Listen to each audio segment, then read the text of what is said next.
तो कभी भी अपने मन में ये विचार मत करना कि भैया आत्मिक पिता हैं इसलिए वो हमें सिखा रहे हैं हम भैया के अधीनता में हो जाएं, इनकी गुलामी में चलें, चमचागिरी करें। तो ये बातें शैतान है ना हमें विचारों में देता है। कभी भी इस प्रकार की बातें आप मत सोचिएगा, मत विचार करिएगा।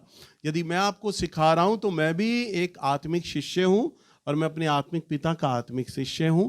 तो जो वचन मैं आपको सिखा रहा हूं ना, उस वचन को मैंने सीखा है पवित्र आत्मा के द्वारा, अनुभव से जाना है, सीखा है, तभी मैं उन बातों को प्रभु के वचन के द्वारा आपको सिखाने का प्रयास करता हूं। सो आइए हम प्रभु के वचन में चलते हैं। नए नियम में हम देखेंगे पहला तीमुथियुस की किताब, इसका 5 अध्याय और इसका 17 पद। जो प्राचीन अच्छा प्रबंध करते हैं, विशेष करके वे जो वचन सुनने और सिखाने में परिश्रम करते हैं, 2 गुने आदर के योग्य समझे जाएं। क्योंकि पवित्र शास्त्र कहता है, दावने वाले बैल का मुंह ना बांधना, क्योंकि मजदूर अपनी मजदूरी का हकदार है। बस देखिए प्रभु का वचन क्या कहता है। जो प्राचीन, यानी जो प्राचीन का अर्थ जो अगवा हैं, जो अगवा अच्छे प्रबंध करते हैं, विशेषकर वो जो वचन को सुनाने और सिखाने में। जो प्राचीन जो अगवा हैं, आपके जो लीडर हैं, और उनके अंदर एक क्वालिटी है, प्रभु का आत्मा कहता है, विशेषकर वो जो वचन को सुनाने और सिखाने में परिश्रम करते हैं, मेहनत करते हैं। जो वचन को सिखाने में लिखा है वो दुगने आदर के योग्य समझे जाएं। तो वो क्या समझे जाएं? दुगने आदर। तो दुगना आदर का मतलब कि एक तो पिछली बार मैंने आपको बताया था, एक आदर और उसके ऊपर आदर, यानी ऑनर और उस पर ऑनर। पर अगर हम इंग्लिश का बाइबल में देखते हैं तो वहां पर यह अर्थ निकल कर आता है कि हमें सारी चीजों से, तन से, मन से, धन से, हमें उसे आदर देना है। अपने अगुवे को हर एक सामान से। केवल वहां पर दुगना आदर, बड़ा हिंदी के अंदर कई बार हम अटपटी ट्रांसलेशन को देखते हैं, अनुवाद को देखते हैं, वहां पर लिखा है हर एक चीज से हमें उसे ऑनर देना है, अपने प्राचीन को, अपने अगवा को। क्योंकि पौलुस कहते हैं, क्योंकि वचन में लिखा है, आगे वो इसी बात को जोड़ रहे हैं। वो कहते हैं क्योंकि पवित्र शास्त्र ये कहता है कि दावने में वाले बैल का मुंह ना बांधना। जो बैल दावनी में है उसका मुंह ना बांधा जाए। पहले जमाने में जब तेल निकाला करता था खली में से, तो आप लोगों ने शायद देखा हो, एक बड़ा सा हॉल नुमा एक कमरा हुआ करता था और नीचे बीच में चक्की हुआ करती थी और चक्की के पार्ट बीच में रहते थे और में एक लंबी बल्ली चलती थी और वो बैल के कंधे पे बांधी जाती थी और बैल गोल गोल घूमता था। तब जो खली जो तेली जो है, जो तेल निकालने वाला है, वो 250-500 ग्राम खल बैल के मुंह में डाल देता है और बैल उसे चबाता रहता है और धीरे धीरे करके चलता है। सुबह से लेकर देर रात तक कई किलोमीटर वो अंदर बड़े से हॉल में चलता है और ना जाने कितने मनों वो खल को पीस डालता है। कितना प्रॉफिट, कितना मुनाफा वो तेली को निकाल कर देता है वो बैल, सिर्फ आधा किलो 1 किलो खल खाने से पूरा दिन भर बिना रुके चलता रहता है। तेली ये विचार नहीं करता, ये नहीं सोचता, नहीं मेरा नुकसान हो रहा है, बैल के मुंह में मैं आधा किलो करके खल डालता हूँ, मेरा 2-3 किलो खल खराब हो जाता है, तो मैं विचार करूं अगर मैं इसका तेल निकालूं तो और मुझे लाभ होगा, तो अच्छा है कि मैं इसके मुंह में वो खल डालूं ही ना, इसे ऐसे चलाऊं। और अगर वो उसे ऐसे ही चलाएगा तो शायद कुछ घंटे वो बैल चलेगा, परंतु उसके मुंह में राल नहीं बनेगा ना, खल नहीं होगा। तो खल को चबाने से उसके मुंह में राल बन रहा है, थूक बन रहा है, उसका सांस अब फूल नहीं रहा, सूख नहीं रहा गला, तो वो चले जा रहा है। जब हम कई बार बहुत ज्यादा चलते हैं, काम करते हैं, तो हमारा गला सूखने लगता है। मैं भी जब वचन का प्रचार करता हूं तो लगातार बोलने से मेरा गला सूखने लगता है, तो कई बार मैं वचन में पानी पीने लगता हूं। जब हम मेहनत करते हैं, शारीरिक श्रम करते हैं, तो हमारा जो गला है ना वो सूखने लगता है। पर तेली क्या करता है, उसके मुंह में खल डालता है ताकि वो चल सके, और थोड़े थोड़े खल के द्वारा वो बैल सुबह से देर रात तक चलता रहता है। कई मनों उसे खल को पीस कर दे देता है। वचन में लिखा है, क्योंकि पवित्र शास्त्र ये कहता है, दावने में चलते हुए बैल का मुंह ना बांधा जाए।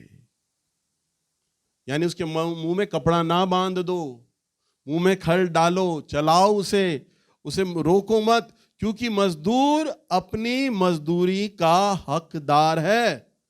हालेलुया। क्या लिखा है? क्योंकि मजदूर अपनी मजदूरी का हकदार है। यानी जो एक प्रभु का जन है, प्रभु का जो सेवक है, हमें लगातार उसकी जरूरतों का ध्यान देना होता है। ये बहुत बड़ा विषय है। कभी आप मेरे साथ रहे नहीं हैं, जब प्रभु के दास भाई आमोस मेरे घर पर होते हैं, या प्रभु के दास नवीन भैया या कोई और अन्य प्रभु का दास हो, तो हम उनकी बहुत छोटी छोटी आवश्यकताओं को देखते हैं। हमारा ध्यान केवल ये नहीं होता कि सेमिनार हो जाएगा तो हम इन्हें भेंट देंगे और विदा कर देंगे। छोटी छोटी चीज़ों पे उनका ध्यान, हमारा ध्यान होता है। और जब मेरे आत्मिक पिता जब होते हैं मेरे साथ मेरे घर पर, मेरा बहुत ध्यान उन बातों पे होता है। जब मैं अपने घर से, जब मैं बीते दिनों में अपने प्रभु के दास भाई आमोस के साथ जब मैं शिमला की तरफ हम पहाड़ों पे गए, और जब पहाड़ों से जब मैं आ रहा, रास्ते में जब मैं था, प्रभु के दास भाई आमोस मेरे संग थे और 2 प्रभु के दास और थे मेरे साथ, और वो मेरे घर में रुक रहे थे। आमोस भैया ने मेरे घर 2 दिन रुकना था, क्योंकि मैंने उनकी सभाएं करानी थी। मैं रास्ते में से ही मैंने वाइफ को पूछा, फ्रिज में कौन कौन से फल हैं? उसने बोला ये फल हैं। मैंने कहा और फल खरीद लो, और फल ले आओ, खूब सारा फल ले आओ। फल ले आए। मैंने कहा चॉकलेट भी ले आओ, खरीद लो चॉकलेट खरीद ली। मैंने उससे पूछा मिठाइयाँ हैं घर में? उसने कहा अभी 1-2 मिठाइयाँ हैं। मैंने, जो आमोस भैया मिठाइयाँ खाते हैं, मैंने वो बोली। मैंने कहा वो वाली मिठाइयाँ भी मंगा लो, मिठाइयाँ मंगा लो। उन्होंने मिठाइयाँ भी मंगा ली। मैंने कहा गुलाब जामुन भी रखना, केक भी मंगा लो, पेस्ट्री भी मंगा लो। वो भी आ गया। मैं बड़ाई नहीं कर रहा, मैंने मंगाया सारा। मैंने कहा कच्चा गुड़ भी मंगा लो, वो भी आ गया। सारी चीज़ें मैंने मंगा ली, क्योंकि प्रभु के दास भाई आमोस जब रहते हैं तो कभी खाने के बाद वो बोलते बेटा गुड़ है, तो गुड़ दे देते हैं। कई बार वो बोलते हैं बेटा मिठाई का मन कर रहा है, तो मैं उनसे पूछता हूँ क्या खाओगे, तो बोलते हैं गुलाब जामुन मंगा दो, तो मैं गुलाब जामुन मंगा देता हूँ। कभी कभी बोलते बेटा वो आइसक्रीम मंगा दो। तो अब ये थोड़ी ना उनका मूड बन रहा है आइसक्रीम खाने का, हम बोले भैया रात के 11 बज गए, दुकान तो बंद हो गया होगा। तो मैंने सारी चीज़ें मंगा कर रखी, क्योंकि मैं जानता हूं वो क्या क्या खाना पसंद करते हैं। मेरे घर में वो सारी चीज़ों का भरपूरी रहे, ताकि जो इच्छा रखें, वो जो उनका मन हो वो उन्हें मिल जाए, हमें भागना ना पड़े। पता नहीं हम भागे तो दुकान बंद हो जाए, या दुकान हो तो वो सामान ना मिले जो वो मांग रहे हैं। तो मैंने सारा चीज़ें मंगा कर रखा। और रास्ते में मैं उनसे पूछ रहा हूँ भैया अच्छा मैंने पिछली बार आपको कैल्शियम दिया था, वो कैल्शियम का क्या प्रभाव रहा? कह रहे अरे बेटा तब से तो हड्डियां मेरी बड़ी अच्छी हो गई हैं, जोड़ों का दर्द खत्म हो गया। मैंने उनसे पूछा भैया मैंने वो आपको वो सप्लीमेंट दिया था, आपके घुटनों में दर्द रहता था, अब? कह रहे अब तो मैं खड़ा होकर भी प्रचार कर देता हूँ, पहले तो मैं कुर्सी पे बैठ के प्रचार करता था, अब तो मैं काफ़ी घंटों प्रचार कर लेता हूँ, मैं नहीं थका।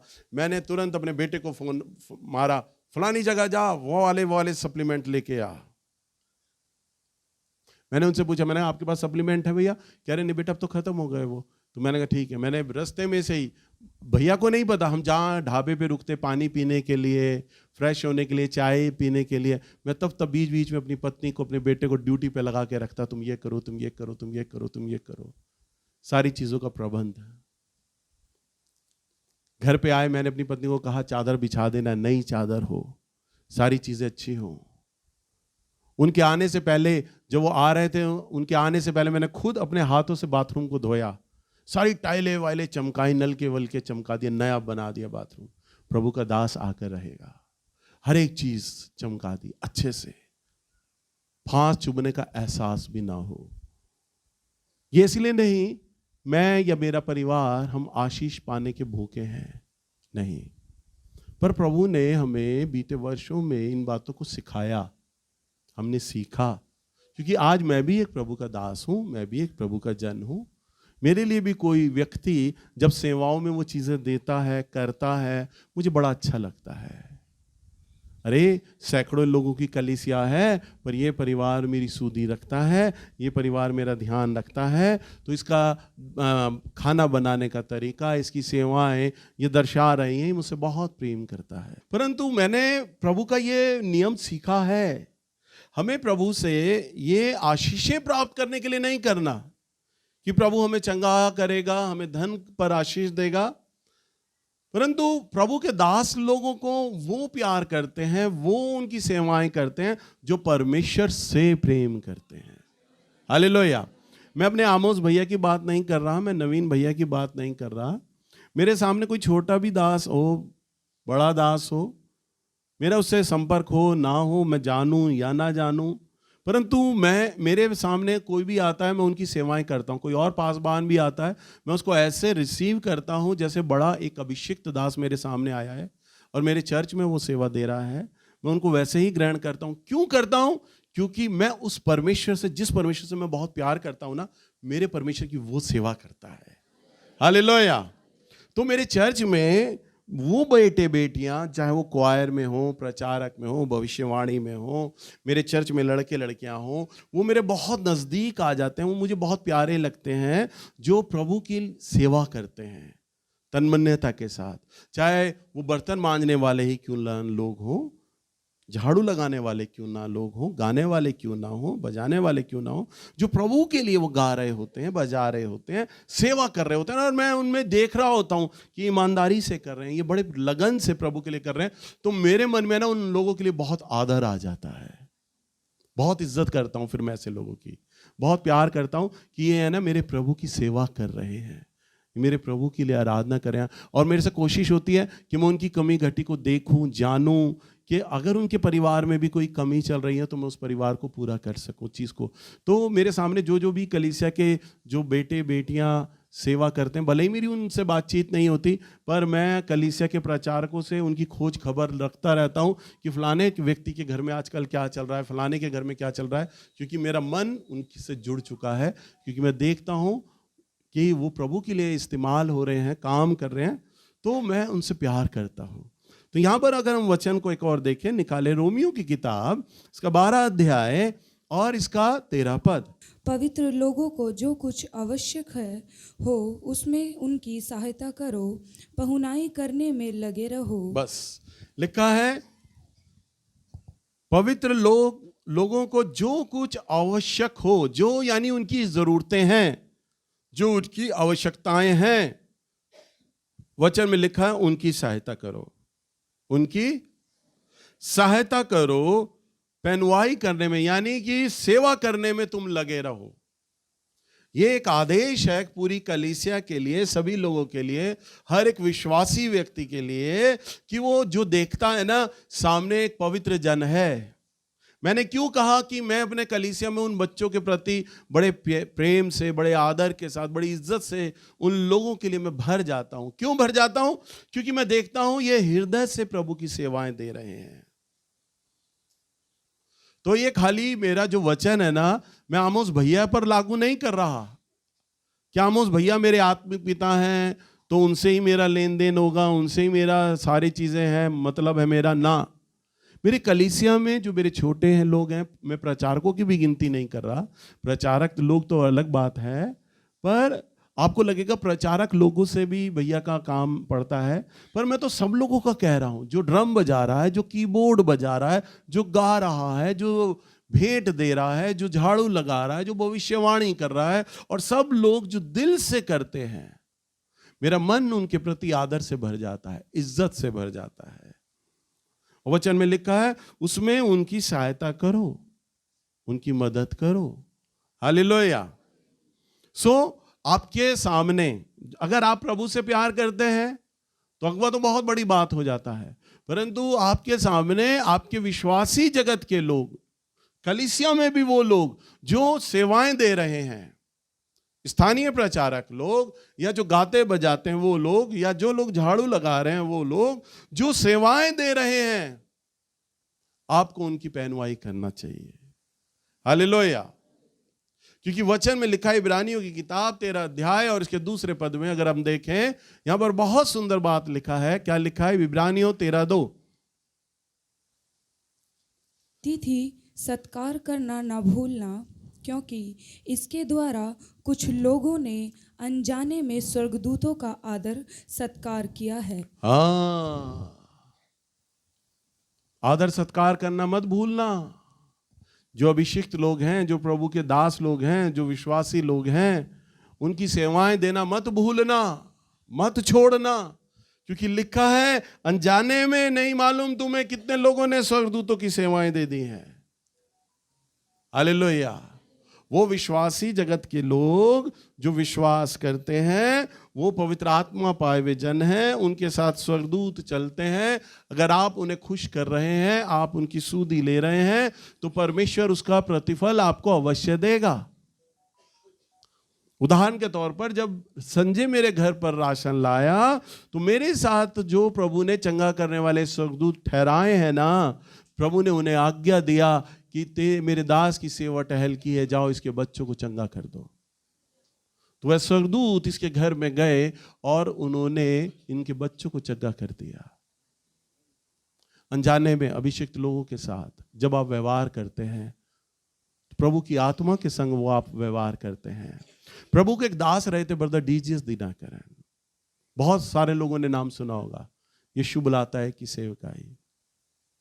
वो अपने आरंभिक दिनों की गवाही बोलते हैं। वो बताते हैं, आरंभिक दिनों की बात है, कहते जब मुझे किसी चर्च में बुलाया जाता तो पक्षपात किया जाता। मैं जाता, मेरी पत्नी जाती, मेरे दोनों बेटा बेटी जाते। उनका एक बेटा पॉल दिनाकरन और उनकी बेटी स्टेला, वो दोनों उनके साथ चलते इवेंजली, और दोनों उनके साथ चलते। और ब्रदर दिनाकरन बताते कि प्रारंभिक दिनों की बात है, मुझे तो ऑर्गेनाइजर जो होता सोने के लिए पलंग देता, पर मेरे बेटी, मेरे बच्चों को, मेरी पत्नी को वो नीचे पलंग पर, फर्श पर लटा दिया करते। कहते मुझे तो खाने के लिए मुर्गा दिया जाता, पर उनको सिर्फ दाल सांबर दिया जाता खाने के लिए।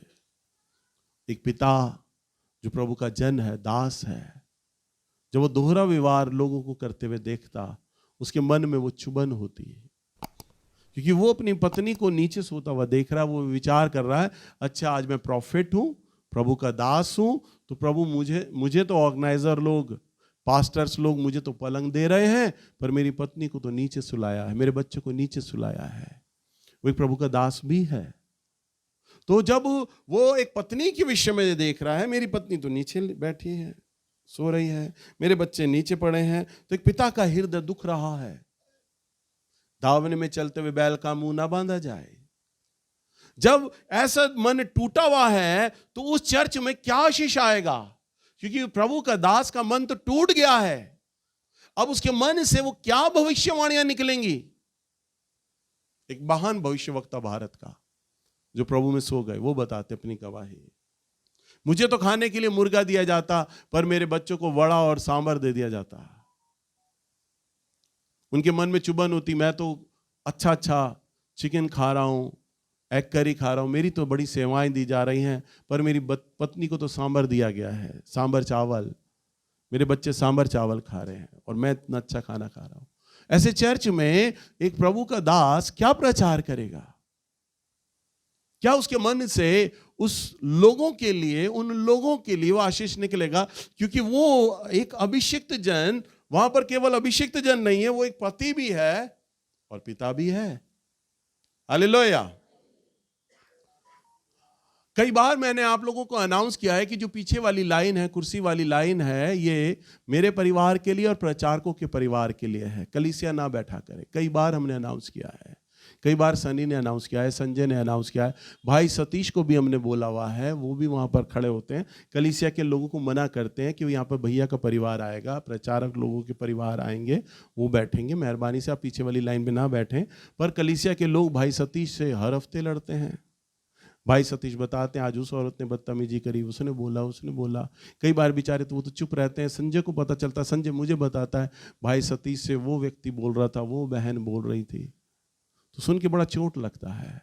आप विचार करें, जो व्यक्ति यहाँ खड़ा है और वो प्रचार कर रहा है। कई बार मेरी पत्नी वहाँ सीढ़ी के पास नीचे बैठी है, कई बार बैठी है, बहुत बार वहाँ नीचे बैठी है। मैं प्रचार कर रहा होता हूँ, मेरे मन में चोट लग रहा होता है। सभी लोग कुर्सी पर बैठे हैं पर मेरी बीवी नीचे बैठी है।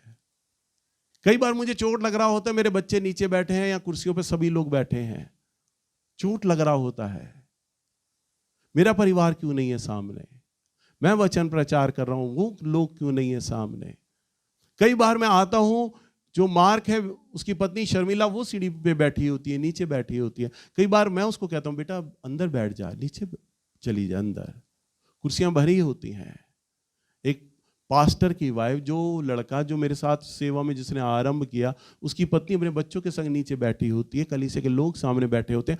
अनाउंस करने के बाद कि वो प्रचारक के परिवार वालों लोगों के लिए कुर्सियां छोड़ी गई हैं, मेहरबानी से आप ना बैठा करें। परंतु हर बार कलीसिया लड़ाई कर रही होती है और बैठ रही होती है, और जो पास्टर हैं उनके बच्चे उनकी पत्नियां नीचे बैठी होती हैं।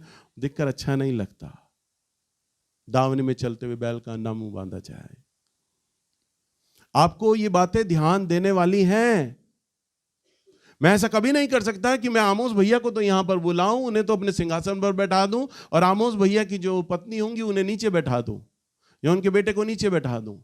आमोस भैया के साथ भी कैमरा वाले लोग आते थे ना, कैमरा चलाने वाले लोग भी, उन्हें भी मैं सामने कुर्सी पर बैठाता था, उन्हें भी मैं आमोस भैया के साथ बैठाता था, उन्हें भी वही आदर देता था, ताकि उनके आदर में कभी ना हो। आमोस भैया को ये ना लगे अरे मेरा चर्च का बच्चा बेचारा सारा दिन कैमरा संभालता है, तो भी नेल्स ने इसे नीचे बैठा दिया।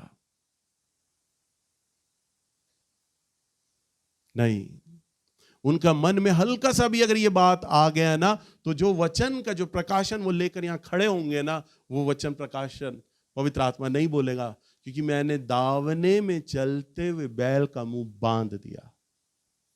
समझ पा रहे हैं ना? कभी भी प्रभु के दास को हल्का सा भी तनाव हुआ तो आप आशीष नहीं पा पाएंगे, आप रुक जाएंगे। कभी भी उसे मानसिक या शारीरिक आप तनाव ना दें। इसीलिए नहीं कि हमें दावने में चलते हुए बैल का मुंह बांधना है, बल्कि इसलिए जिस प्रभु के लिए हम उपासना कर रहे हैं, जिस प्रभु के लिए हम आए हैं, जिस प्रभु को हम भेंट देते हैं, जिस प्रभु से हम आशीष पा रहे हैं, ये व्यक्ति वो जरिया है जिसके द्वारा प्रभु हमसे बात करने जा रहा है। ये व्यक्ति वो जरिया है जो प्रभु का सेवक है, जिसके द्वारा प्रभु अपनी सेवाएं लेता है। और इस व्यक्ति को प्रभु ने चुना है। इसका अर्थ है प्रभु का आत्मा इससे प्रसन्न है, ये प्रभु का ठहराया हुआ जन है। हालेलुया। तो हमें अपने जीवन से ऐसा कोई व्यवहार नहीं करना कि जिससे वे कि दावने में चलते हुए बैल का मुंह बांधा जाए। अगर हम एक घटना को देखें, यहां पर पुराने नियम में देखते हैं, दूसरा राजा की किताब और इसका 4 अध्याय और इसके 8 पद में हम यहां पर एक घटना को देखते हैं।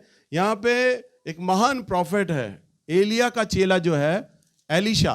एक दिन की बात है कि एलीशा शुनेम को गया, जहाँ एक कुलीन स्त्री थी, और उसने उससे खाने को रोटी के लिए विनती करके विवश किया।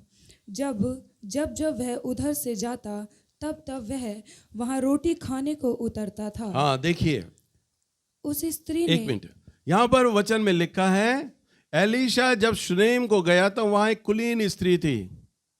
अब हिंदी में ये कई चीजें है ना गड़बड़ा जाती हैं। अब कुलीन का अर्थ आप सोचोगे पता नहीं क्या है। कुलीन का अर्थ यहां पर एक बहुत रिच अमीर औरत, और ऐसी अमीर औरत जिसका दबदबा था अपने पूरे एरिया में, इज्जत होती थी उसकी, ऐसी स्त्री थी। और उस स्त्री ने ये नोटिस किया, ये देखा कि एलीशा जो है वो प्रभु का दास है, प्रभु का जन है, और ये प्रभु का जन है ना, तो हम इसके खाने की व्यवस्था करें। हम क्या करें? इसकी खाने की व्यवस्था करें। कई बार कई प्रचारक लोगों को कलीसिया इस्तेमाल करती है, परंतु उनके आराम का, उनके खाने पीने की व्यवस्था का इंतजाम नहीं करती।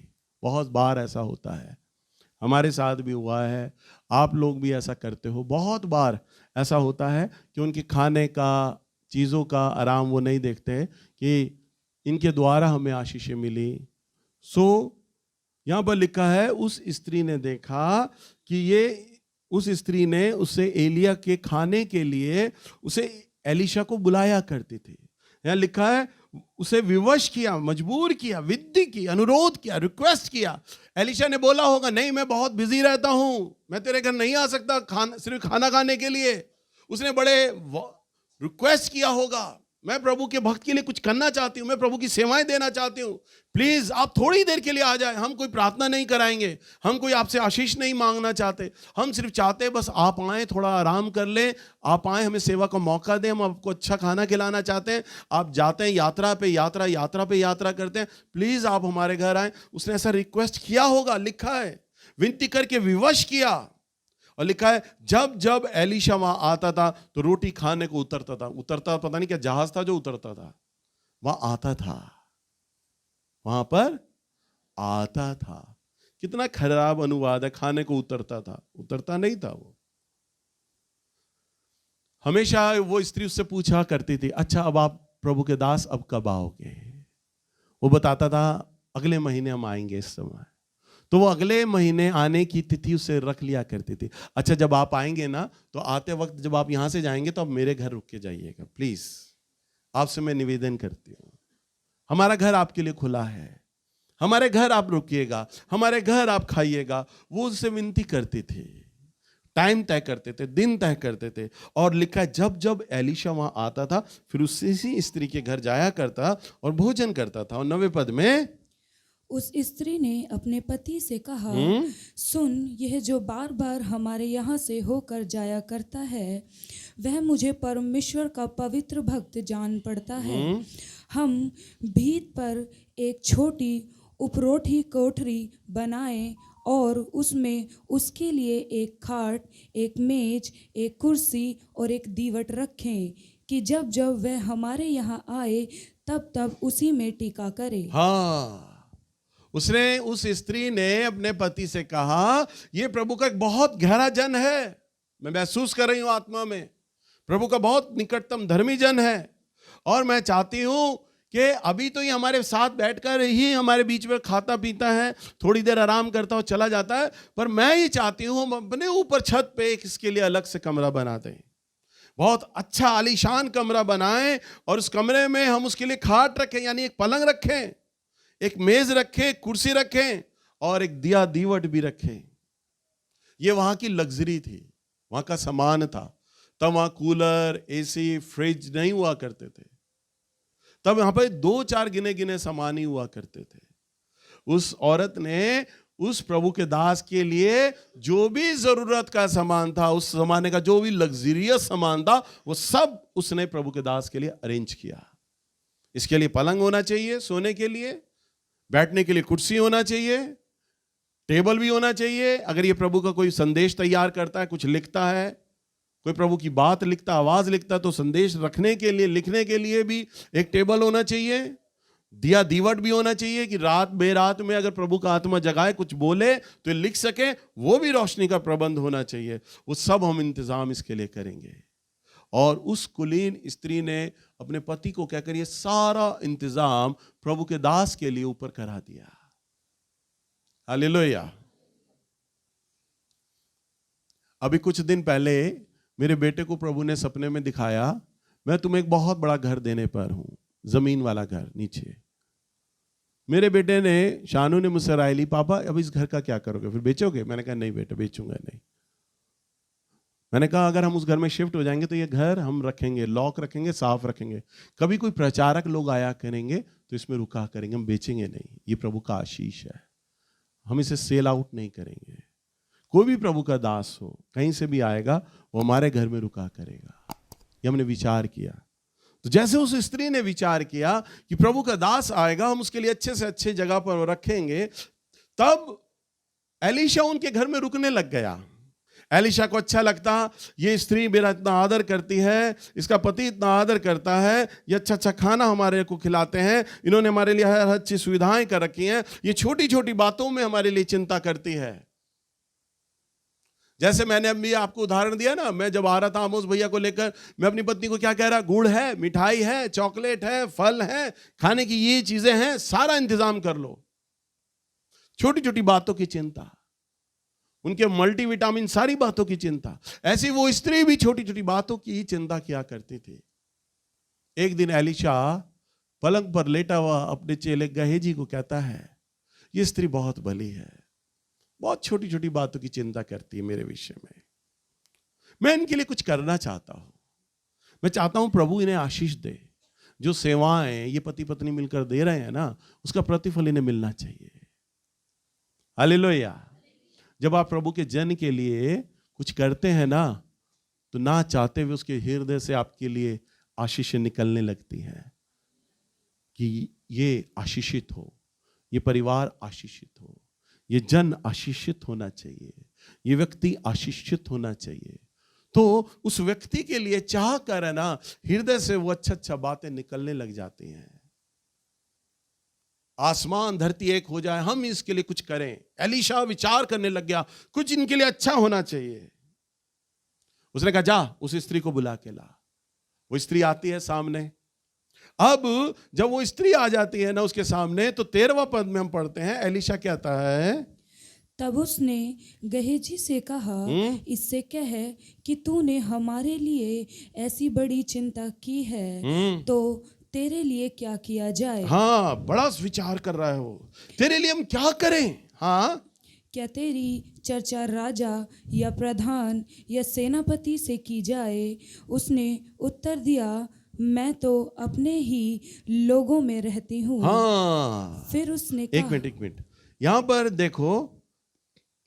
अब वो कहता है तू हमारे विषय में बहुत चिंता करती है। कहता है यहां का राजा मेरी बात मानता है। एलिशा कहता है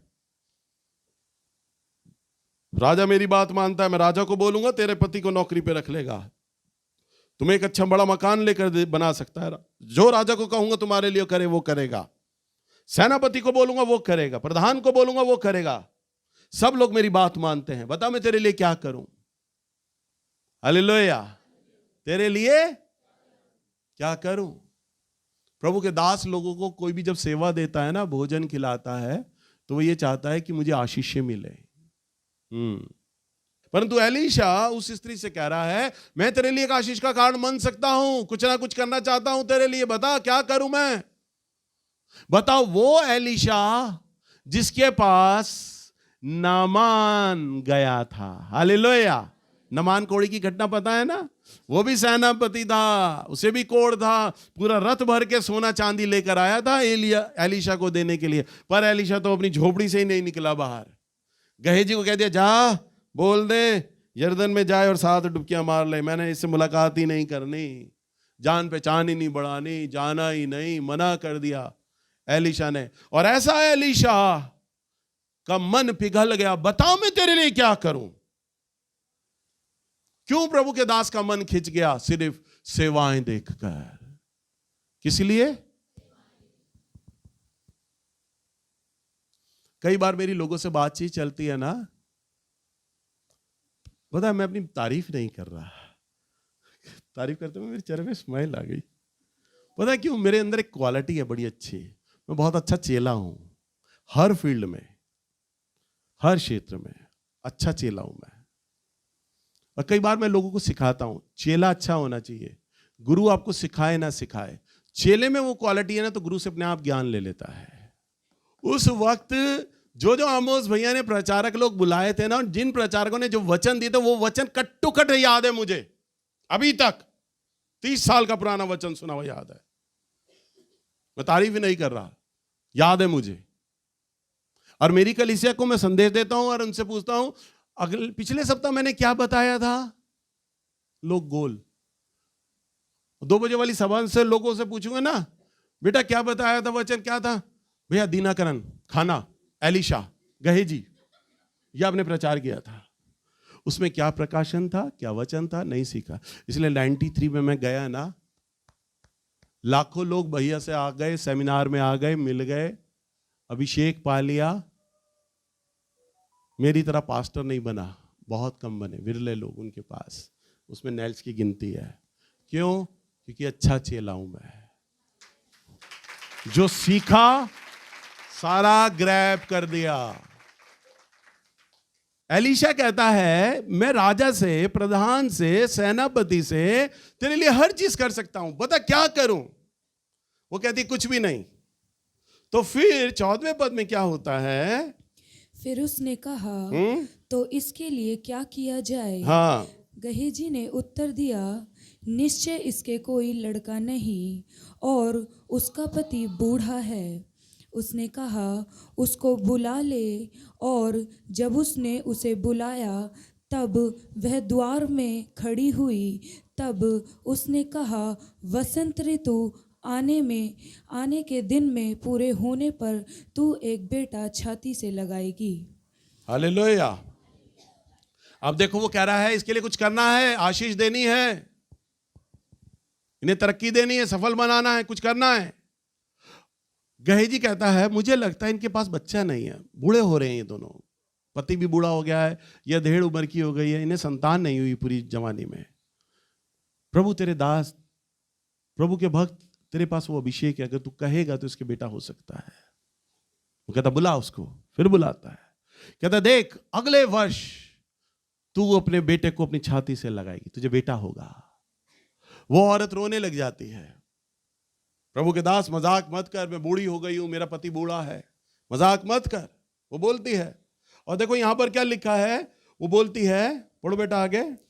स्त्री ने कहा, हे मेरे प्रभु, हे मेरे परमेश्वर के भक्त, ऐसा नहीं, अपनी दासी को धोखा ना दे। हाँ, धोखा, मन को तसल्ली देने वाली बात मत कर, अब बेटा कभी नहीं होगा, मैं औलाद नहीं होगी।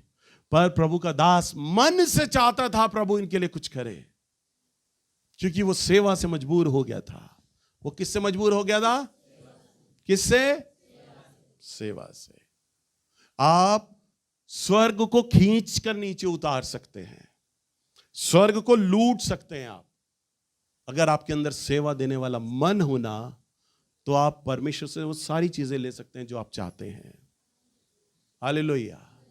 और हमारा प्रभु, क्या आप सेवा कैसे करोगे? प्रभु अपने दासों के द्वारा, प्रभु, अगर आप प्रभु के दासों को भोजन खिला रहे हैं तो आप प्रभु को भोजन खिला रहे हैं। प्रभु को अगर आप दासों को कपड़े दे रहे हैं तो आप प्रभु को कपड़े बना रहे हैं। आप टाइट ऑफरिंग किसे देते हैं? प्रभु की आत्मा को कैसे देते हैं? अपने दास के ही द्वारा, तो अपने पास्टर प्रचारक के ही द्वारा। तो हमारे प्रभु को क्या पैसा चाहिए? दशमांश भेंटे लेकर वो कैसे आशीष देता है तुम्हें? प्रभु के दास लोगों को जब तुम दशमांश भेंटे देते हो तब प्रभु तुम्हें देता है आशीष। तो इसका मतलब क्या कुंजी है? प्रभु हमें कैसे सफल करेगा, कैसे हमें आशीषित करेगा? जब हम उनकी सेवाएं करते हैं। एलीशा, वो एलीशा जो झोपड़ी से निकला नहीं था सेनापति के नाम से, वो एक मामूली स्त्री के नाम से खिंच गया और उसने कहा कि अगले ही वर्ष तू अपने बच्चे को छाती से लगाएगी। उस औरत को विश्वास ही नहीं है, वो कहती तू मजाक कर रहा है, धोखा मत दे। कहते नहीं तो होगा ऐसा। फिर क्या होता है? फिर उसके बाद वो बच्चा बड़ा हो जाता है और अपने बाप के साथ खेल रहा होता है और अचानक उस बच्चे के सर में तेज दर्द होता है और वो बच्चा वहीं गिर जाता है। बाप लेकर भागता है, जब तक बच्चा बाप लेकर भाग रहा है, बच्चा उसके हाथों में दम तोड़ देता, मर जाता है। वो औरत, वही धन्य औरत, उसी पलंग पर, जिस पलंग पर एलीशा लेटा करता था, सोया करता था, ऊपरी कोठरी पर, वो अपने बच्चे को ले जाती है और उसी पलंग पर लेटा देती है और अपने दास को कहती है मैं गधी पे बैठी हूं, फटाफट काठी बांध और लिए चल, दौड़ा गधी को, कारमेल पर्वत पर चल मुझे लेकर। वहीं पर प्रभु का दास एलीशा रहता है, मुझे लिए चल, और वो उसे लिए चलता है। भागते भागते पहुंचते, क्योंकि बच्चा मर चुका है वहां पर, और वो जा रही है प्रभु के दास के पास। और हम देखते हैं 27 पद में यहां पर क्या होता है। वह पहाड़ पर परमेश्वर के भक्त के पास पहुंची और उसके पांव पकड़ने लगी। तब गहेजी उसके पास गया कि उसे धक्का देकर हटाए, परंतु परमेश्वर के भक्त ने कहा, उसे छोड़ दे, उसका मन व्याकुल है, परंतु यहोवा ने मुझको नहीं बताया, छिपा ही नहीं रखा है। बस देखो, यहां पर वो औरत रोती हुई आ रही है, बड़ी टूटी हुई है, और प्रभु के दास के पास आ रही है। पैरों पे जैसे ही गिरने लगी, गहेजी ने उसे पकड़ के रोक दिया। गहेजी ने पकड़कर क्यों रोक दिया? क्योंकि एलीशा किसी से मिलता नहीं। एलीशा किसी से मिलता नहीं, भविष्यवक्ता है, नबी है, मिलता ही नहीं वो किसी से। अब ये पादरी थोड़ी ना है जो सबसे मिल ले। पादरी और भविष्यवक्ता की सेवकाई में ये बहुत बड़ा अंतर होता है। अब गहेजी उसे रोक रहा है, और गहेजी उसे पकड़ रहा है कि अरे प्रभु का दास है, मामूली दास नहीं है, भविष्यवक्ता, किसी से नहीं मिलता, और रोक दिया। परंतु वो कहता है, इसे छोड़ दे, आने दे इसे मेरे पास। क्यों आने दे? अरे वही एलीशा है जो लोगों से नहीं मिलता। अरे वही एलीशा है जो नामान कोढ़ी आया, उससे नहीं मिला, प्रधान सैनिक से नहीं मिला था, परंतु वो मामूली स्त्री के लिए कहता मुझे इससे मिलने दे। क्यों? इसने बड़ी प्यार किया है मुझसे, बहुत सेवाएं दी हैं इस स्त्री ने हमारी। और वो मन ही मन में ये व्याकुल हो गया, लिखा है, चिंतित हो गया, प्रभु ने मुझसे क्यों छुपा के रखा, इसके घर में परेशानी आई और प्रभु ने मुझे क्यों नहीं बताया, इसके घर में समस्या आई, तनाव आया, जिसके चलते ही मेरे पास आई है शिकायत को लेके, प्रभु ने मुझसे क्यों छिपाया।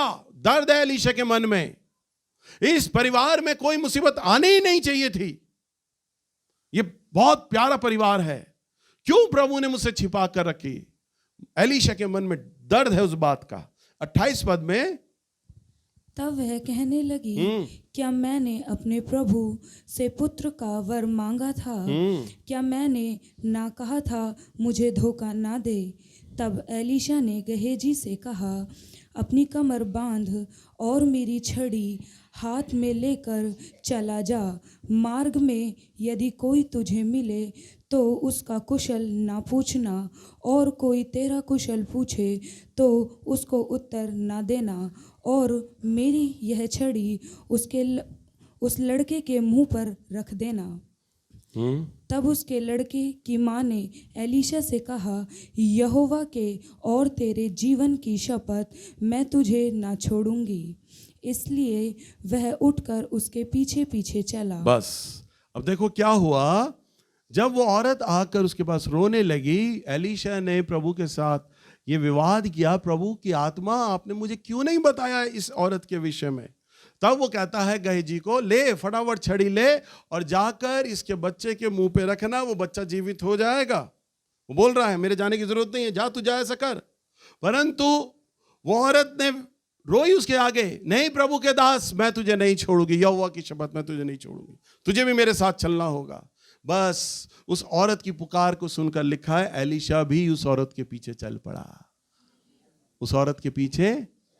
परंतु वहां पर सेवकाई एलीशा ने नहीं, गहेजी ने दी। गहेजी ने मुंह पे छड़ी रखी उस बच्चे के, वहां पर एलीशा खड़ा रहा, परंतु बच्चा जीवित नहीं हुआ।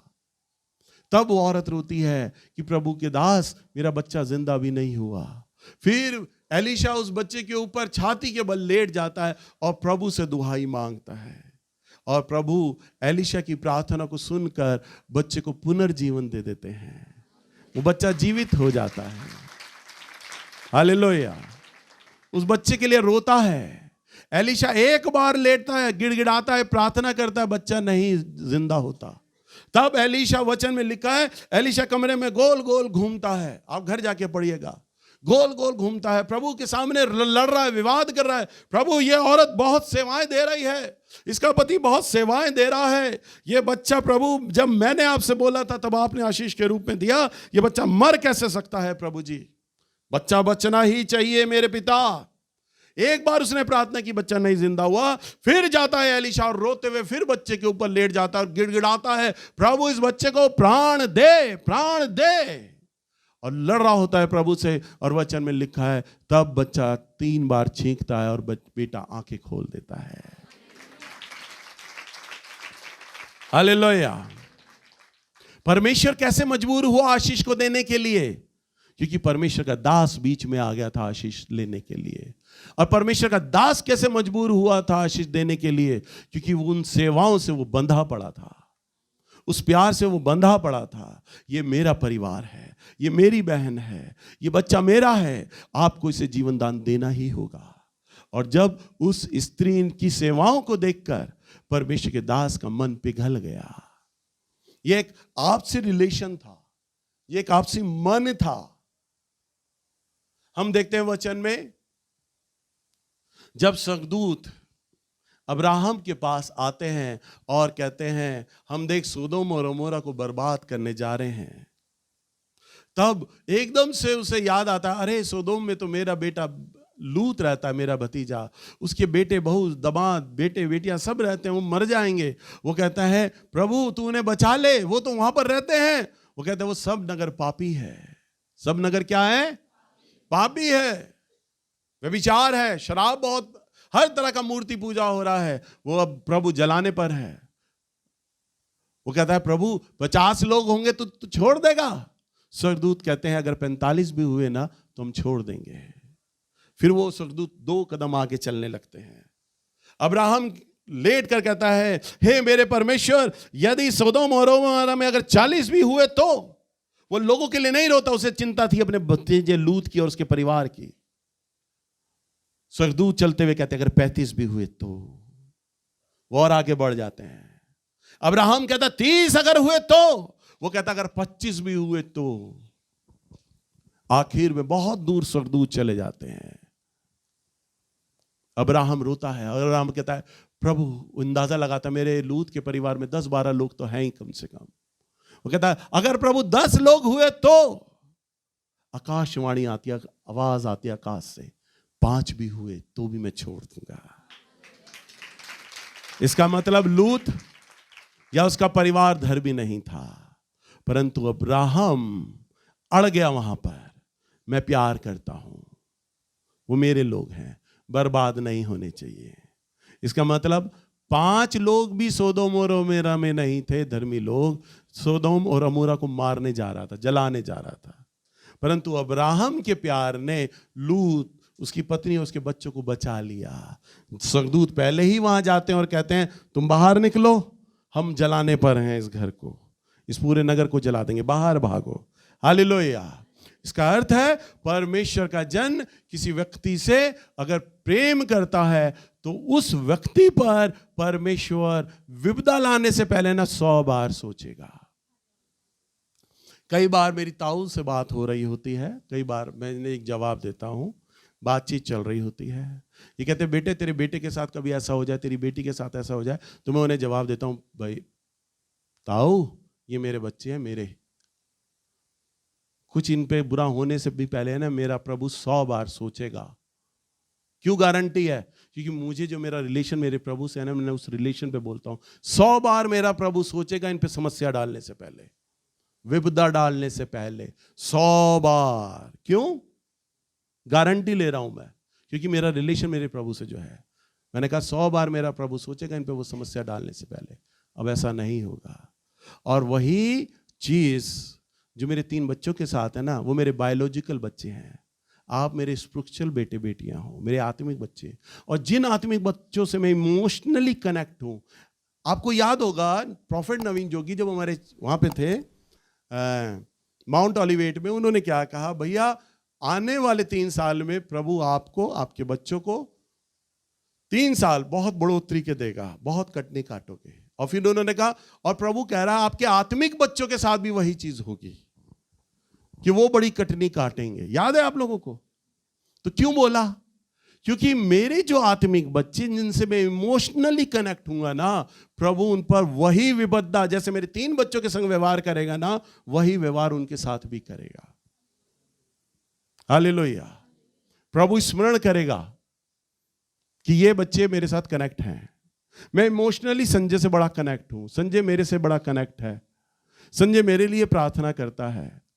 मानसी कई बार जब भी इसने मानसी ने भविष्यवाणी करी ना, मेरे लिए करी तो संजय आ गया बीच में, संजय को लेकर करने लग गई। संजय को लेकर प्रार्थना करी तो मानसी ने मेरे लिए भविष्यवाणी करी। यानी हम दोनों के साथ कनेक्ट हुई वो। क्यों?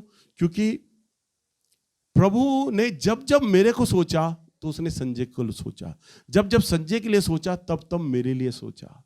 आत्मिक पिता और पुत्र के अंदर जो बाउंडिंग है, जो कनेक्शन है, प्रभु ने वैसा सोचा। अब इसका अर्थ ये नहीं है कि बाकी जो मेरे आत्मिक बेटे बेटियां हैं, जो प्रचारक है, वो कनेक्ट नहीं है। संजय को क्यों याद कर रहा है? क्यों याद कर रहा है? क्योंकि संजय मेरे लिए व्यक्तिगत सारी चीज़ों को लिए प्रार्थना करता है, बोलता है, इसलिए परमेश्वर इसको उन बातों में स्मरण करता है। हालेलुया। अब आप विचार करिए, अब ऐसा तो मैंने कभी उसको भविष्यवाणी के लिए बोला नहीं कि मेरे लिए होगी तो बेटा संजय के लिए करियो, और बेटा जब संजय के लिए करेगी तो मेरे लिए जरूर करियो, ऐसा तो नहीं। परंतु ये प्रभु की आत्मा पे ये निर्णय था कि वो हम लोगों को लेकर ऐसे व्यवहार करता था। तो इसका मतलब है वो आत्मिक रूल आज भी लागू होता है। जब मैं अपने बच्चों से, तीनों बच्चों से जितना मैं प्यार करता हूं ना, तो जो मेरे स्पिरिचुअल सन्स एंड डॉटर हैं, जिनसे मैं प्रभु से इमोशनली अटैच हूं ना, तो जैसे एलिशा अटैच था उस स्त्री से और उस स्त्री के लिए प्रभु ने वो सब किया, ऐसे ही प्रभु मेरे उन तीनों बच्चों से और आप लोगों से भी वैसे ही वो व्यवहार करेगा। हालेलुया। 11-12 साल आमोस भैया ने मेरे साथ संबंध तोड़े रखा, परंतु मैंने अपने आत्मिक पुत्र होने की ड्यूटी पूरी मैंने अदा करी। क्यों? क्योंकि मैं प्रभु के रूल में फॉलो कर रहा था। इसलिए प्रभु का अभिषेक, प्रभु की आशीषें मेरी सेवा पे से नहीं हटी। अगर मैं भी कड़वाहट में आ जाता और मैं अपने लिए कोई आत्मिक पिता चुन लेता ना, और मैं विचार करता और मैं चुन सकता था, अरे मेरे आत्मिक पिता ने छोड़ दिया है, अब मैं भी कोई आत्मिक पिता बना लूं और मैं कोई नया आत्मिक पिता बना लेता, तो मैं प्रभु के लॉ से निकल जाता और मेरे चर्च पे से अभिषेक हट जाता, मेरे चर्च पे से लोग हट जाते और सारी भीड़ खत्म हो जाती, सारी आशीषें खत्म हो जाती, क्योंकि मैंने आत्मिक पिता से अपने संबंध को तोड़ दिया है। पौलुस कहता है, सो मेरे हे भाइयों और बहनों, जो दिखने वाले व्यक्ति से जब तुम प्रेम नहीं कर सकते, तो जो ना दिखने वाला परमेश्वर है, तुम उससे कैसे प्रीति रखोगे? हालेलुया।